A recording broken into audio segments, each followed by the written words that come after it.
السلام علیکم ورحمۃ اللہ وبرکاتہ۔ آپ کا استقبال ہے بصیرت آن لائن کے خاص پروگرام میں۔ ایمان والے بندوں کو ستانے والوں اور رسوا کرنے والوں کو سخت تنبیہ۔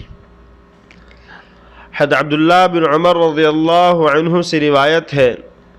کہ رسول اللہ صلی اللہ علیہ وسلم ممبر پر چڑھے اور آپ نے بلند آواز سے پکارا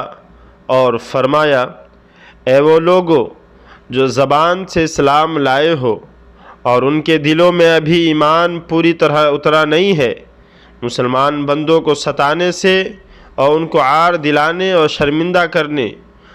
اور ان کے چھپے ہوئے عیبوں کے پیچھے پڑنے سے باز رہو، کیونکہ اللہ کا قانون ہے کہ جو کوئی اپنے مسلمان بھائی کے چھپے عیبوں کے پیچھے پڑے گا اور اس کو رسوا کرنا چاہے گا تو اللہ تعالیٰ اس کے عیوب کے پیچھے پڑے گا، اور جس کے عیوب کے پیچھے اللہ تعالیٰ پڑے گا وہ اس کو ضرور رسوا کرے گا اور وہ رسوا ہو کر رہے گا، اگرچہ اپنے گھر کے اندر ہی ہو۔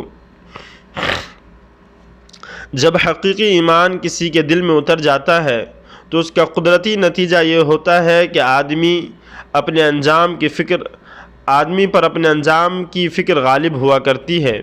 اور وہ اللہ کے حقوق اور بندوں کے حقوق کے بارے میں محتاط ہو جاتا ہے۔ خاص کر اللہ کے جو بندے سچے ایمان کے ذریعے اللہ تعالیٰ سے اپنا تعلق جوڑ چکے ہوں، ان کے بارے میں اور بھی زیادہ محتاط ہو جاتا ہے۔ ان کو ستانے، ان کا دل دکھانے، ان کی پچھلی برائیوں کا ذکر کر کے ان کو شرمندہ کرنے اور ان کی زندگی کے چھپے ہوئے کمزور پہلوؤں کی ٹوہ لگانے سے باز رہتا ہے۔ لیکن اگر دل میں ایمان کی حقیقت نہ اتری ہو اور صرف زبان سے اسلام کی باتیں ہوں تو آدمی کا حال اس کے برعکس ہوتا ہے۔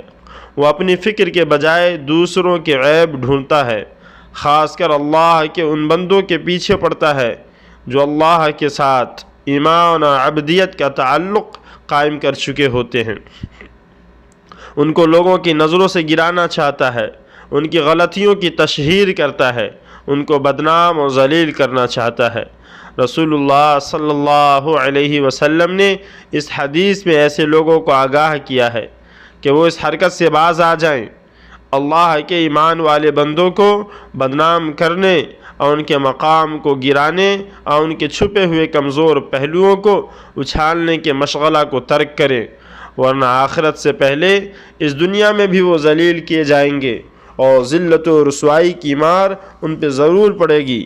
اگر بالفرض ذلت و رسوائی سے بچنے کے لیے وہ خانہ نشین ہو کے بھی بیٹھیں گے تو اللہ ان کو ان کے گھر کی چہار دیواری ہی میں رسوا کرے گا۔